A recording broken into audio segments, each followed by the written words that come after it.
Good morning. Good morning madam, 1-2 సంతకాలు మీవి కావాలి. రండి. Thank you.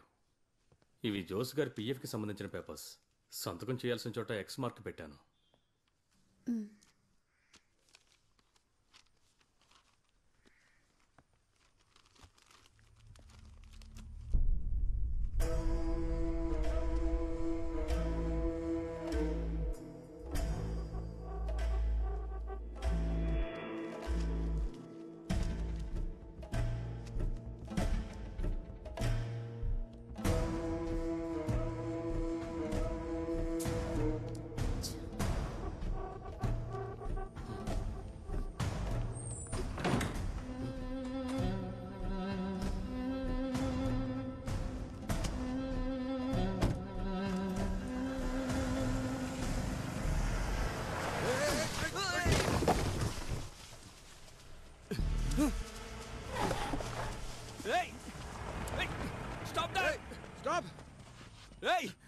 వీడు మందులో ఉన్నట్టున్నాడు. నీకేం కాలేదుగా? ఏం లేదు.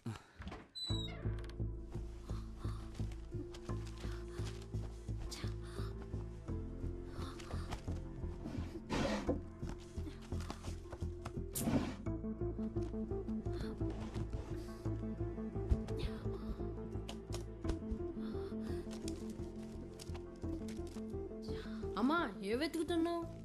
Daddy phone. హలో, వాళ్ళెవరమ్మా? సిబిఐ నుంచి వచ్చారు. ఇది 2 రోజుల తర్వాత ఇస్తాం.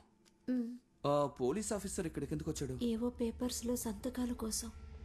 21వ తేదీ మార్నింగేగా జోస్ సార్కి యాక్సిడెంట్ అయింది. 20వ తేదీ ఆయన చనిపోవడానికి ముందు రోజు. ఇందులో చాలా మిస్డ్ కాల్స్ ఉన్నాయి. ఒక్క కాల్ని కూడా ఆయన అటెండ్ చేయలేదు. ఈ ఫోన్ నుంచి వేరే అవుట్ గోయింగ్ కాల్ కూడా వెళ్ళలేదు. 20వ తారీఖున ఆయన ఈ ఫోన్ యూజ్ చేయలేదు. ఆ రోజు ఆయన స్టేషన్ కి పోలేదు. ఏమైంది? ఆయన రోజు ఎర్లీ మార్నింగ్ 5 గంటలకి వాకింగ్ కి వెళ్తారు. 6 గంటలకి తిరిగి వచ్చేస్తారు. 20వ తేదీ వాకింగ్ కి వెళ్లారు, కానీ ఆ రోజు వెంటనే తిరిగి వచ్చారు 5:20కి. ఆ రోజు మా నాన్నగారే తలుపులు తెరిచింది. ఏంటి బాబు వెంటనే వచ్చావు? లేదు, ఏం లేదు.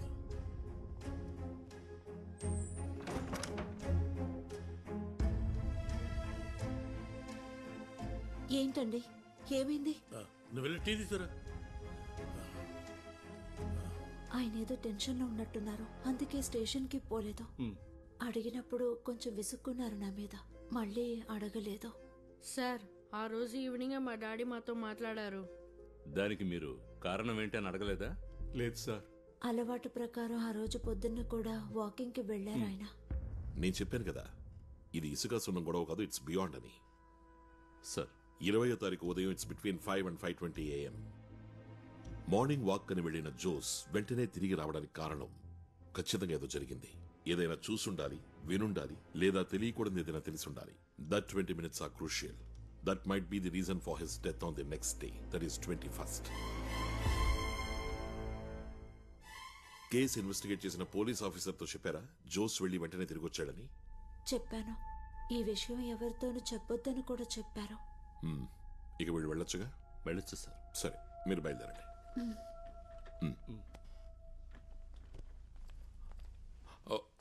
ఒక్క నిమిషం ఒకటి అడగడం మర్చిపోయా. జోస్ కేసుని ఇన్వెస్టిగేట్ చేయడం మొదలుపెట్టింది డివైఎస్పీ సత్యదాస్. కేసుని సిబిఐకి అప్పగించాలి అని మీ తరఫున కోర్టులో వాదించింది అడ్వకేట్ ప్రతిభ, సత్యదాస్ భార్య. ఈ రెండు సింక్ అవ్వట్లేదే. అడ్వకేట్ ప్రతిభే మమ్మల్ని కాంటాక్ట్ చేసింది. ఈ కేసు ఆవిడకిస్తే యూస్ఫుల్ గా ఉంటుంది. దానికి ముందు ఇది ఉన్నితాన్ సారు చెప్పారు. దాస్ గారు విచారిస్తే ఈ కేసు ఎన్నటికి తేలదని. ఇప్పుడు వెళ్ళొచ్చు. సరే సార్.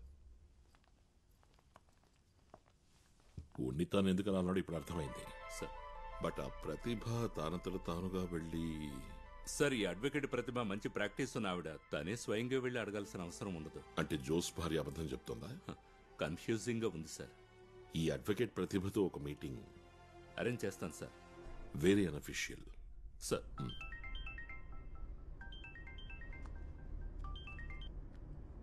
హలో. హలో, నేను Balagopalan from CBI. Hello sir.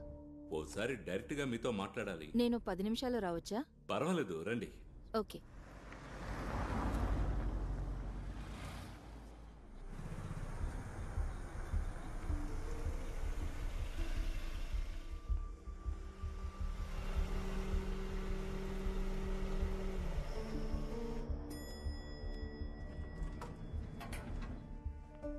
రండి.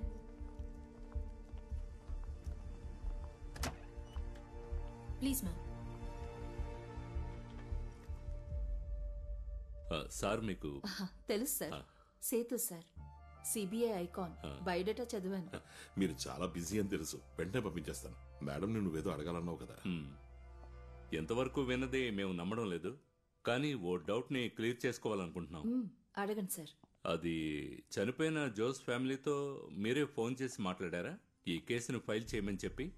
నేను వాళ్ళని కాంటాక్ట్ చేసి అడిగానా? అది ఇప్పుడే క్లియర్ చేస్తానుండండి. అదే వద్దు, నేను ముందే చెప్పానుగా అదంతా నమ్మడం లేదని. 5-6 మంది జూనియర్స్, కొంచెం ఎక్కువగానే ప్రాక్టీస్ ఉన్న నేను కేస్ క్యాన్వాస్ కి పోతానా సార్? ఈ కేసు కూడా మా సీనియర్ బలవంతం చేయడం వల్లనే తీసుకున్నాను. ఇకపోతే పర్సనల్ గా కూడా ఒక కారణం ఉంది.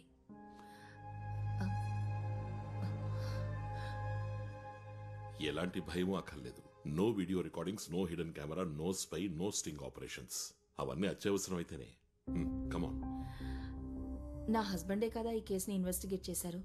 ఎవరో ఒకతని కస్టడీలోకి తీసుకున్నారు, కారణం లేకుండా. బట్ నేనది చెప్తే నన్ను కోప్పడతారు, తిడతారు కూడా. ఈ చనిపోయిన సిఐకి వేరే శత్రువులు ఎవరైనా ఉన్నారా? వాళ్లలో ఒకరు సుభాష్ చంద్రన్, మా ఆయనకి క్లోజ్ ఫ్రెండ్.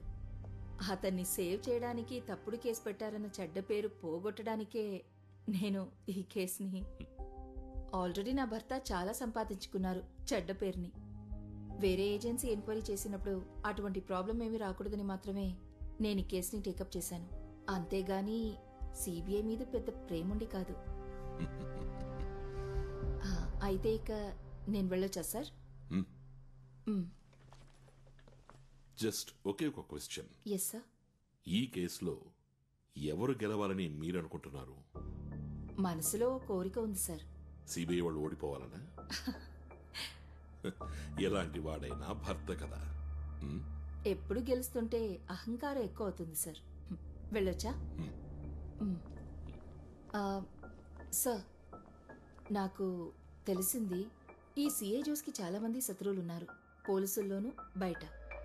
కొంచెం అది చూసుకోండి.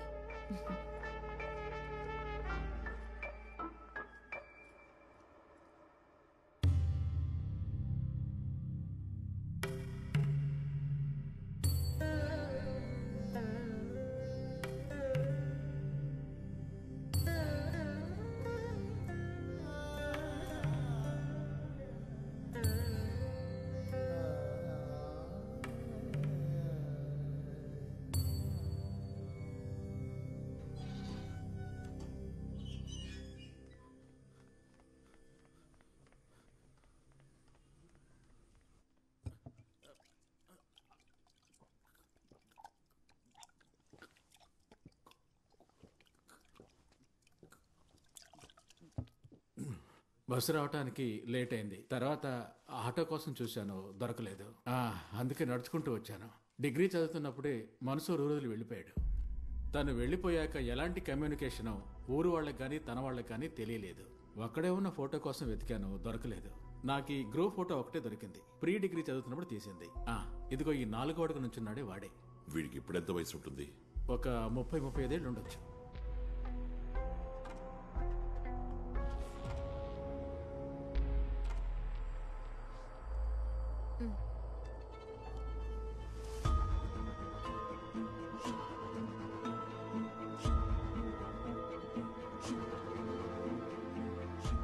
నేనేం చేయను, రెంజ్ దొరకాలిగా.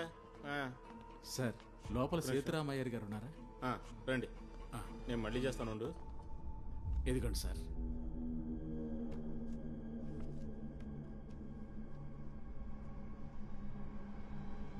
మన్సూర్ కొంచెం పెద్దవాడయ్యాక తీసిన ఫోటో ఇది.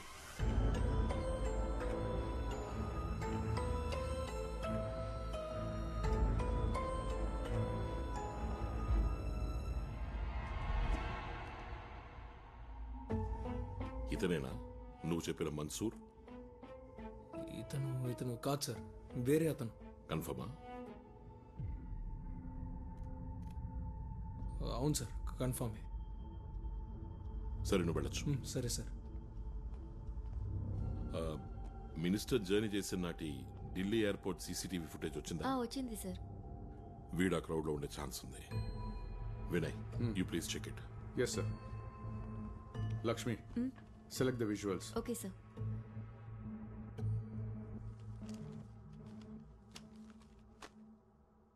అప్పీల్ ఫైల్ చేద్దాం, ఏమంటారు? ఖచ్చితంగా లోయర్ కోర్టు జడ్జిమెంట్ గురించి పట్టించుకోనక్కల. It was boys.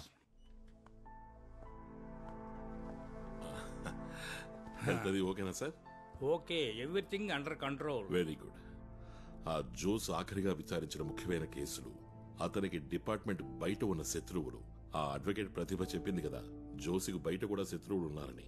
సార్, అందుకు స్టేట్ పోలీసుల నుంచి మనకు వ్యక్తి కావాలి, ఒక హెల్ప్ కోసం. దాందే ఉంది, పోలీసులో మనవాడు ఉన్నాడు కదా, చాకో. కరెక్ట్. బెటర్ చాయిస్ వేరే ఏదీ లేదు.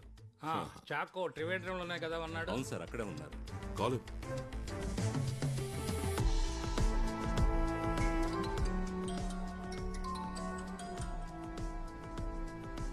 1 minute.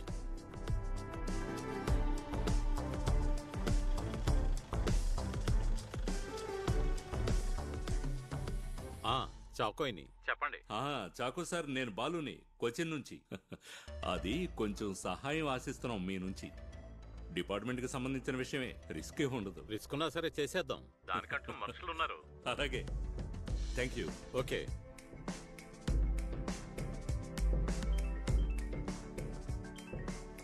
సార్. బాబా, నువ్వెక్కడున్నావు? ఆఫీస్లోనే సార్. అర్జెంటుగా నిన్ను కలవాలి. ఏంటి సార్ విషయం? కలిశాక చెప్తాను.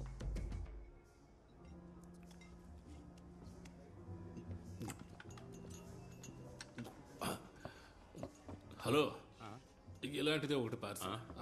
ఒకటి కాదు, 2 పార్సల్ చేయించాయి. ఏమన్నారు సార్? నెలకు సరిపోయేట్టు ఒకేసారి ఆర్డర్ చేయొచ్చు కదా. అదేం వద్దు సార్, నిజం చెప్తున్నాను సార్. ఎంత రుచిగా ఉన్న ఫుడ్ని నా జీవితంలో ఎంతవరకు తినలేదు సార్. మీ సెలక్షన్ ఉందే, సూపర్ గా ఉంది సార్. ఇవాళ నేను చాలా హ్యాపీ సార్. కారణం, ఎన్నో ఏళ్లుగా నేను సార్ అని పిలుస్తున్న సార్ తన పాకెట్లోంచి డబ్బులు తీసి నన్ను తృప్తిపరచాలనుకోవడం, సంతోషంతో నా మనసు పొంగిపోతుంది సార్. నువ్వు పీకల దాకా తినడానికి కాదురా నిన్ను ఇక్కడికి తీసుకొచ్చింది. విషయం చెప్పరా. ఏ విషయం? నేను ఫోన్ చేసినప్పుడు చెప్పానుగా, జోస్మోన్ హ్యాండిల్ చేసిన ముఖ్యమైన కేసుల గురించి. ఓ అదే, అదొక ఇసుక మాఫియా వాళ్ళ కేసు. తర్వాత ఎవరో జర్నలిస్ట్ ని ఊరేసి చంపిన కేసు, అంతే సార్. అరే అదేం కాదు, నువ్వు ఆ రోజు చెప్పావు కదా, జోస్మోన్ కి ఎస్ఐ ఇక్బాల్ కి మధ్య ఏదో గొడవ ఉందని. ఓ అదే, అదొక పెద్ద మ్యాటర్ సార్. చుట్టుపక్కల డమాల్ డిమాల్ అని శబ్దాలు వస్తుంటే మేము ఏంటో అని వెళ్ళి చూసాం. నా ఉద్యోగం పోయినా సరే నేను నిన్ను వదలను, rascal.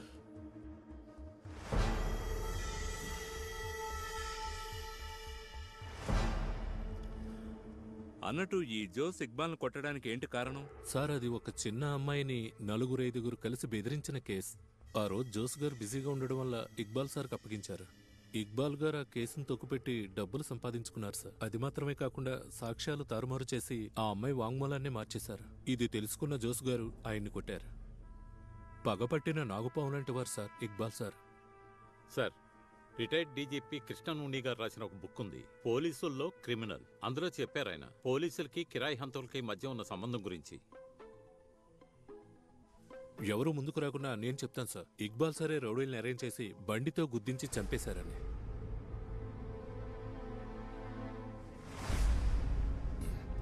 Thank you for the information sir.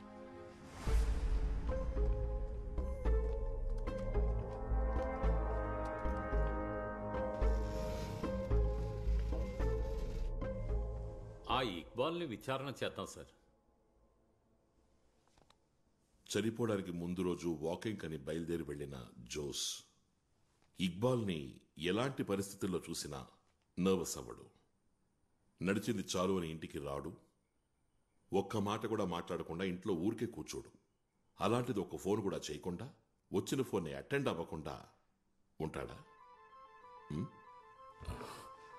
No sir. So కారణం ఇసుక సున్నో ఇక్బాలు కాదు. It should be something beyond that. Sir, ఓ 2 రోజులు నేను ఇక్కడ ఉండడం కుదరదు. ఫ్యామిలీ మొత్తం వేలంకనీకి వెళ్తున్నాం. వెళ్ళండి.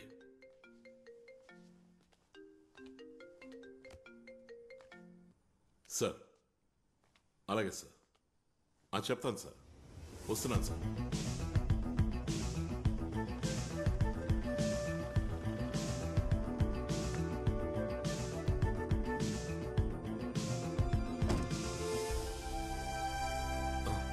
కూర్చోండి.